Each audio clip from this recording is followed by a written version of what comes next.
Puma just offered Alex Eala $300 million, the largest endorsement contract in tennis history, and she walked out of the negotiation room before they finished presenting it.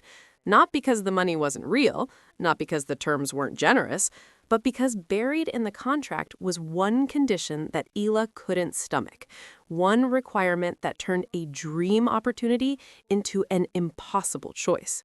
What Puma demanded in exchange for making her the richest athlete in tennis history would expose the hidden costs of corporate partnerships and force every athlete watching to ask, what would you sacrifice for generational wealth? The email arrived on a Tuesday morning while Alex Eala was training in Spain. Her agent's message contained 3 words in the subject line: call immediately. Puma. Eala had fielded sponsorship interest before: regional brands, equipment companies, the standard partnerships that funded professional athletes outside the top 10. But Puma wasn't calling about a modest shoe deal or performance bonuses tied to tournament results. Puma was calling about transforming Alex Eala into the most commercially valuable tennis player on the planet. The initial video conference involved executives from Puma's global headquarters, marketing directors, legal representatives, and the brand's chief strategy officer. They presented a proposal that would have seemed fictional if it wasn't documented across 73 pages of contract language: $300 million over 10 years. Not in performance incentives or theoretical bonuses requiring Grand Slam victories. Guaranteed money. $30 million annually, regardless of ranking, injuries, or competitive results. The structure dwarfed every active tennis endorsement deal. Serena Williams' Nike partnership, considered the gold standard, was estimated at $18 million yearly. Naomi Osaka's multiple sponsorships combined approached $25 million annually. Roger Federer's Uniqlo deal was 10 years for $300 million, the same total Puma was offering Eala, but Federer was an established legend with 20 Grand Slam titles when he signed. Eala was 21 years old with a career-high ranking of 47th and 0 major championships. Puma's executives explained their strategic vision. Tennis was experiencing generational transition. The legends were retiring, and brands needed new faces to carry global marketing campaigns. More critically, Puma wanted dominant presence in Asian markets, where tennis participation was exploding, but Western brands hadn't established deep cultural connections. Eala represented the perfect convergence: legitimate competitive talent, compelling personal narrative, and authentic connection to demographics Puma desperately wanted to capture. The deal included signature shoe lines designed collaboratively with Eala, apparel collections bearing her name, and positioning as the centerpiece of Puma's tennis marketing worldwide. She'd appear in campaigns alongside soccer stars, track athletes, and entertainers in Puma's broader roster. The contract projected her image on billboards across Manila, Singapore, Tokyo, and beyond. They showed mock-ups of the Eala collection, sleek designs incorporating Filipino cultural elements, colorways representing her heritage, marketing materials that celebrated her journey from public courts to professional tours. Her agent, who'd negotiated hundreds of endorsement deals across 3 decades, later described watching Eala's face during the presentation. She maintained composure, asked intelligent questions about contract length and exclusivity clauses, but he could see her processing the magnitude of what Puma was proposing. $300 million meant her family would never face financial stress again. Her parents could retire immediately. Her siblings could pursue any education or career without worrying about costs. She could fund tennis development programs across the Philippines, build facilities, hire coaches, and create pathways for talented kids who currently had no access to elite training. But the presentation included one section that Puma's executives delivered carefully, framing it as standard industry practice rather than the deal-breaker it would become. They called it the Brand Alignment Protocol, language designed to ensure that Eala's public persona remained compatible with Puma's corporate values and marketing strategies. The executives explained that modern endorsement deals weren't just about athletic performance, but about managing brand risk in an era where athletes' social media posts could generate controversy that damaged sponsor reputations. The specifics of this protocol wouldn't be fully explained until the second negotiation meeting, scheduled for the following week in Puma's Munich headquarters. Eala agreed to fly to Germany to review final contract language and, assuming everything aligned, sign the most lucrative endorsement deal in tennis history. What she discovered in that Munich conference room would transform the stream opportunity into a test of character that $300 million couldn't overcome. The Munich headquarters occupied a modern glass building in the city's business district. Eala arrived with her agent and attorney, prepared for standard contract negotiations, percentages, exclusivity terms, performance bonuses, the technical language that governs athlete-sponsor relationships. Puma's legal team welcomed them into a conference room with floor-to-ceiling windows overlooking the city, presenting revised contract language incorporating feedback from the initial discussion. The first 60 pages were standard: compensation structure, payment schedules, image rights, termination clauses, dispute resolution mechanisms. Eala's attorney flagged a few concerning provisions about Puma's control over her social media content, but those seemed negotiable. The problematic section appeared on page 63 under Public Conduct and Brand Protection Standards.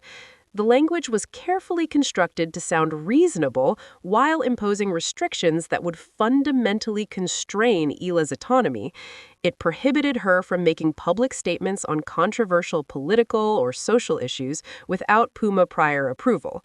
It required her to refrain from activism or advocacy that could generate negative publicity or brand association risks. It specifically mentioned avoiding commentary on inequality, discrimination, or systemic issues within professional sports, unless those statements aligned with Puma's pre-approved messaging. Eala's attorney stopped reading and looked up. This wasn't standard brand protection language.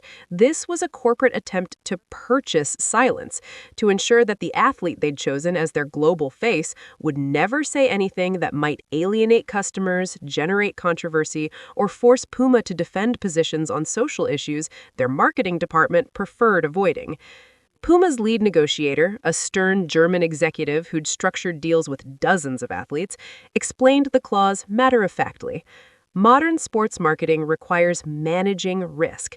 Athletes have platforms that reach millions. One poorly considered tweet, one video supporting controversial causes, one public statement that offended key demographics could damage brand value worth hundreds of millions of dollars. Puma wasn't trying to control Eala's beliefs. She could think whatever she wanted privately, but public expression needed alignment with corporate interests.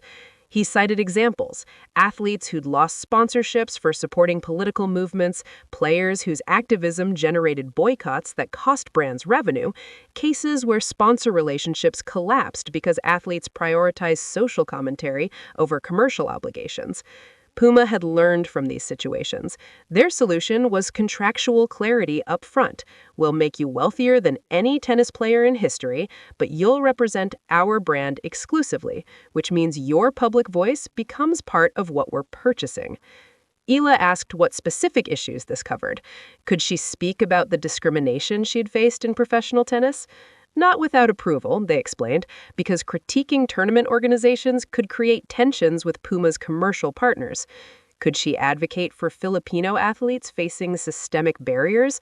Only if framed positively around opportunity rather than inequality, because messaging about discrimination might alienate audiences in key markets.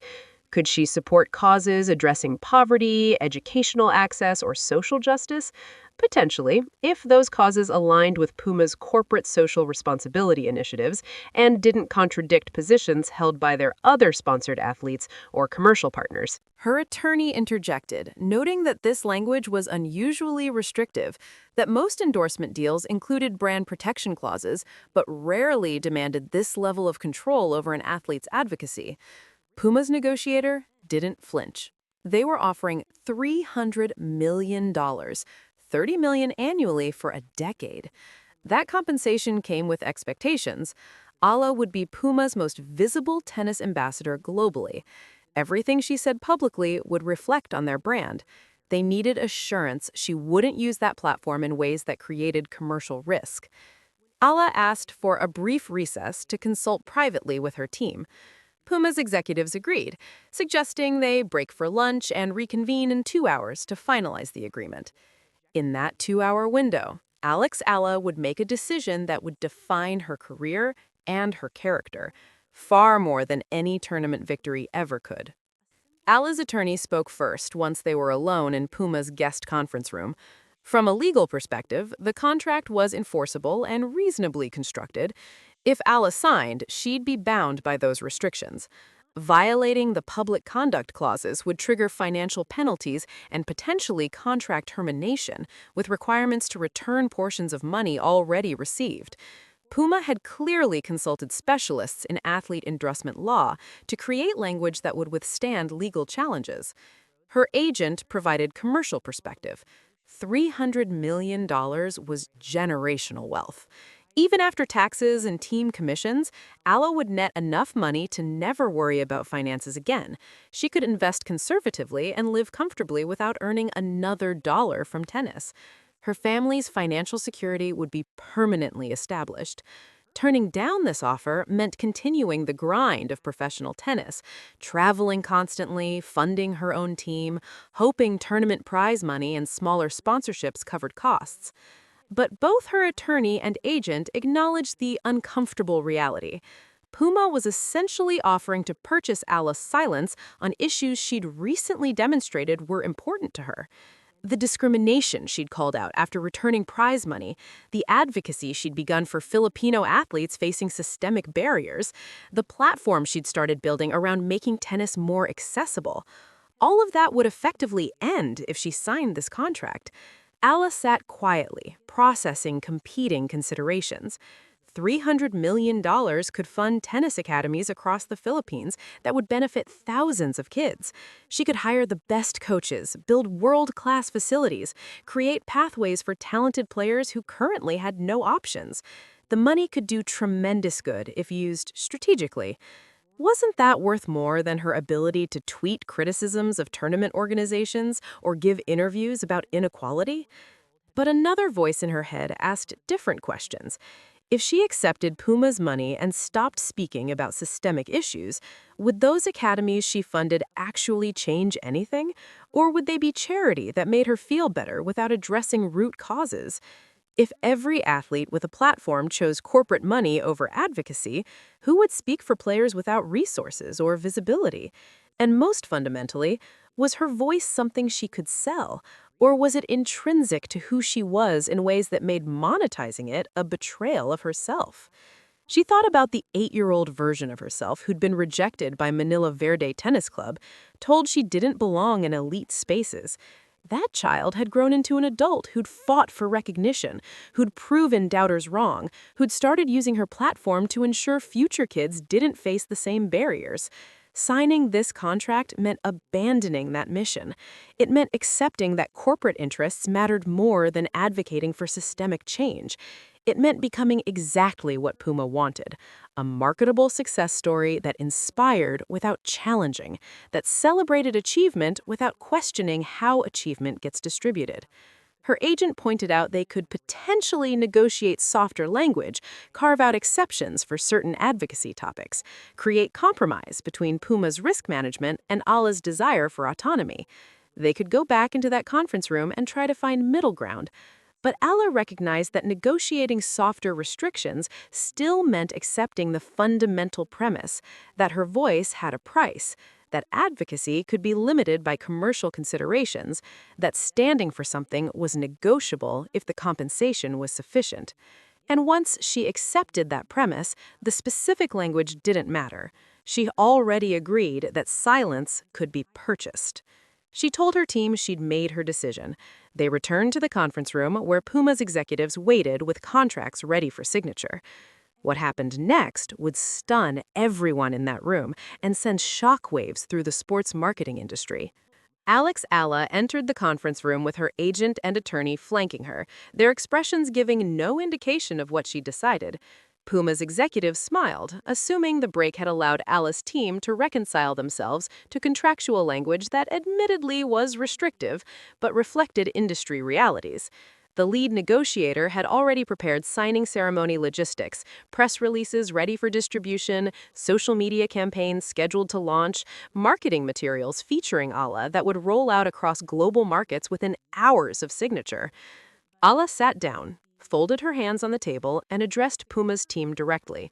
She thanked them for the extraordinary offer, acknowledged that $300 million represented life-changing money, and expressed genuine appreciation for their confidence in her potential as a global ambassador. Then she explained why she couldn't sign the contract as written. She described her journey from public courts in Manila to professional tennis, the barriers she'd faced, the discrimination she'd experienced, and the responsibility she felt to use whatever platform she'd earned to advocate for athletes who faced similar obstacles. She noted that the issues Puma wanted her to avoid discussing weren't peripheral to her identity. They were central to who she was and why her story resonated with people who saw themselves reflected in her struggles. The Puma executives initially assumed this was negotiation strategy, a setup for requesting modifications to the public conduct clauses. The lead negotiator began explaining that they could discuss reasonable adjustments, perhaps carve out specific approved topics, create a process where Ala could propose advocacy initiatives for Puma's review. Ala interrupted gently. She wasn't negotiating. She was declining. She couldn't accept money in exchange for limiting her voice on issues that mattered deeply to her. She understood Puma's commercial concerns and respected their right to protect brand interests, but she also recognized that signing this contract would mean betraying principles she couldn't compromise, regardless of compensation. The conference room went silent. Puma's chief strategy officer, who'd flown from their U.S. headquarters specifically for this signing, asked if Ala understood what she was turning down. $300 million, the largest endorsement deal in tennis history, financial security for her entire life, and the ability to fund charitable work at a scale she'd never achieved through tournament winnings alone. Ala responded that she understood perfectly. She'd spent the past 2 hours calculating exactly what this decision would cost her and her family. But she'd also realized that some things couldn't be purchased, that her integrity and her voice weren't commodities to be sold, even for generational wealth, and that accepting Puma's offer would mean becoming complicit in the silence that allows systemic problems to persist. She stood, extending her hand to shake with each Puma executive. The gesture was polite, final, and left no ambiguity about her decision. Her agent and attorney gathered materials and followed her toward the door. The lead negotiator made one final attempt, suggesting they could reconvene after Ala had more time to consider, perhaps involving her family in discussions about the opportunity she was rejecting. Ala paused at the door and turned back.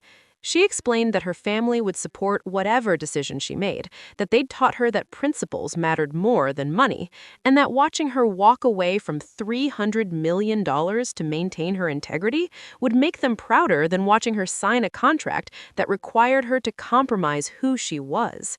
She walked out. Behind her, Puma's executives sat stunned, processing that they'd just witnessed an athlete turn down the largest endorsement offer in tennis history because they'd tried to purchase her silence alongside her image.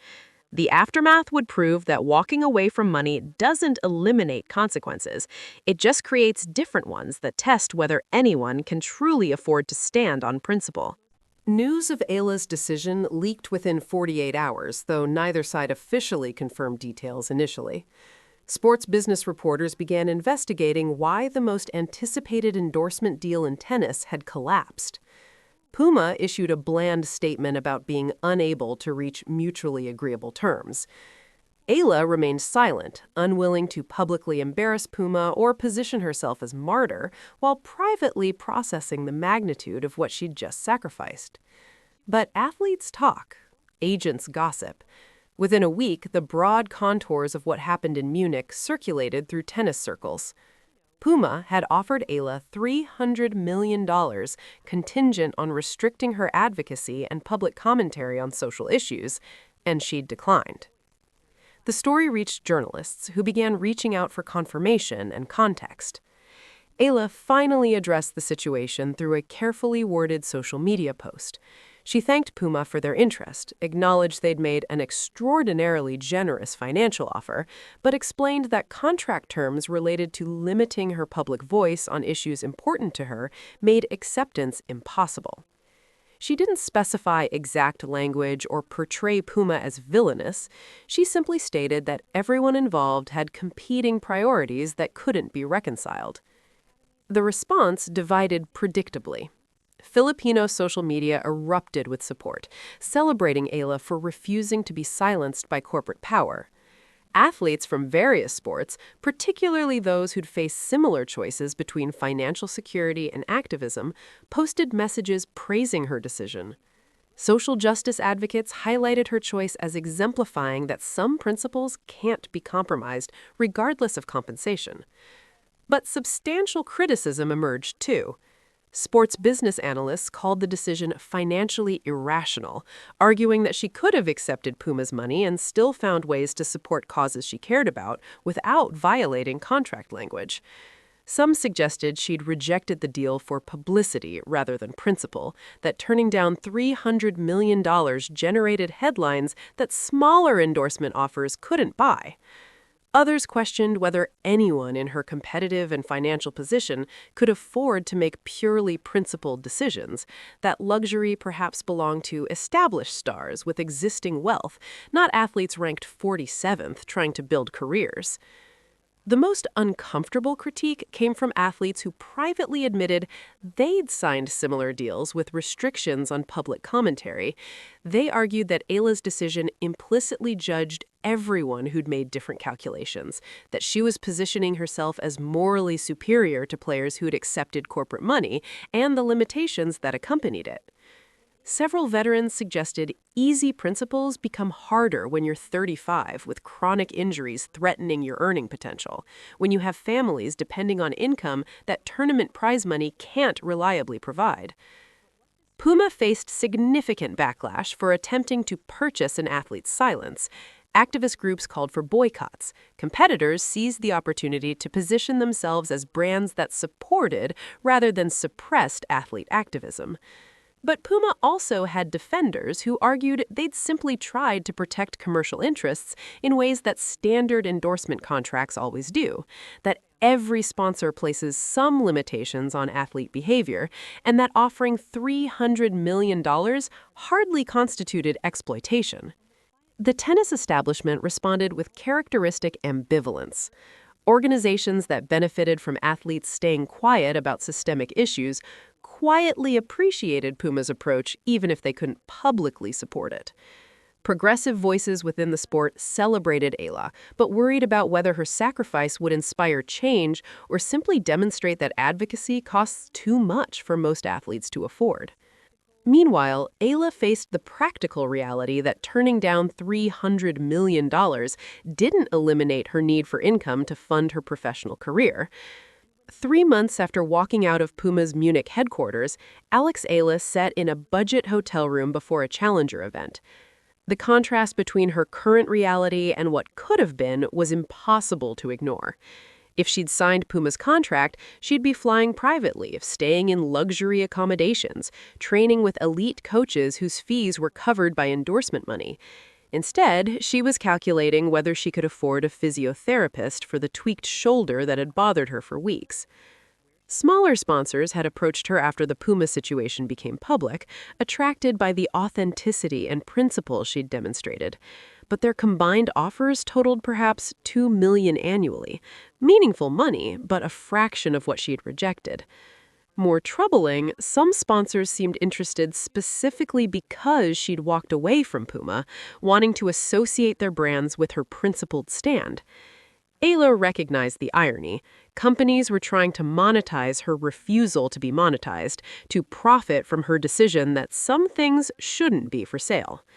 Her ranking had plateaued as financial stress affected training quality and tournament selection. She couldn't afford to hire the coaching staff necessary to improve specific technical weaknesses. Travel fatigue accumulated from taking red-eye flights and staying in cheap hotels to save money. The competitive disadvantages that endorsement deals are supposed to eliminate, the ones $300 million would have obliterated permanently, remained obstacles limiting her potential. Yet, something unexpected was also happening. Young athletes, particularly those from backgrounds similar to Ayla's, began reaching out with messages explaining how her decision had affected them. They described facing pressure to compromise principles for opportunities, to stay quiet about injustices, to protect relationships with coaches or sponsors, to accept mistreatment because complaining might cost them chances they couldn't afford to lose. Watching Ayla walk away from generational wealth rather than compromise her voice gave them permission to set their own boundaries, to recognize that some costs are too high regardless of what you're being paid. A 17-year-old Filipino junior player wrote to Ayla describing how she'd almost quit tennis after experiencing discrimination at an international tournament. She'd stayed silent because her family had sacrificed enormously to fund her training, and she felt obligated to endure mistreatment rather than risk opportunities. But after Ayla's Puma decision became public, the girl found courage to report the discrimination and demand accountability. The situation got addressed, and she'd continued playing.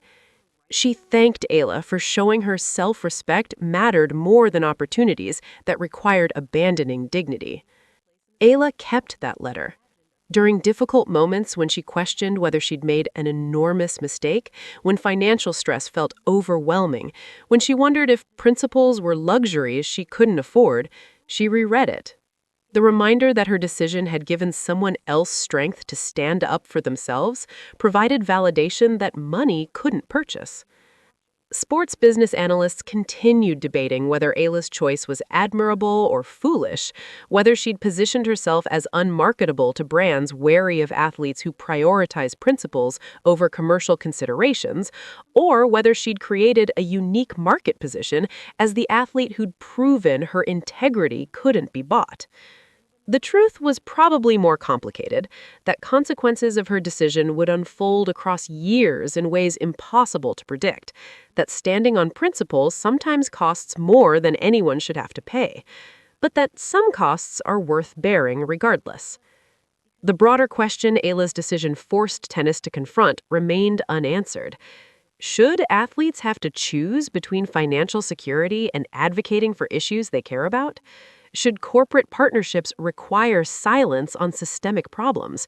And most fundamentally, can sports truly claim to value athlete voices while simultaneously offering fortunes to those willing to suppress those voices? Ayla didn't have definitive answers. She'd simply made the only choice she could live with, regardless of what it cost her.